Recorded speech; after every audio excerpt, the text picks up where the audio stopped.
A knife rampage in the French capital that left one person dead and 4 others wounded.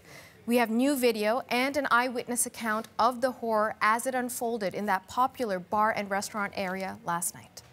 We thought there was a fight out the front and some customers moved from the terrace into the doorway. I was in the kitchen, I was bringing food out, and then we heard gunfire, 2 gunshots, and we didn't know if it was the police or if it was someone else. And I dropped to the floor and I felt like I was there for like 5 minutes. And the whole restaurant, we all dropped to the floor because there were customers in the window. And then we just kind of stayed on the floor for a while. A bullet hole is clearly evident at the front of one building, as well as other traces of the 9-minute attack that ended with police shooting the attacker dead. Along with the video, new details are emerging about the suspect.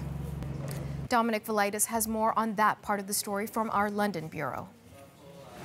That's right, Natasha. According to the French media, he was on a watch list of people who could pose a threat to national security. Now, officially, he hasn't been named, but again, according to the French media, his name was Kamzat Azimov, a French national, but we're told someone who was born in the Chechnya region of Russia in 1997. So by all accounts, a young man about 20 or 21 years old. Now, if that is correct, then last night's attack would be the first carried out by an assailant of Chechen origin in France. About 30,000 people of Chechen origin live in France. Chechnya itself is a republic in southern Russia which declared independence back in 1991. But 3 years later, in 1994, Russian troops invaded the country to quash the uprising. But that in turn sparked a decade-long conflict there. And ISIS is among the many jihadist groups operating in the region still to this day. What's been the political response to the attack?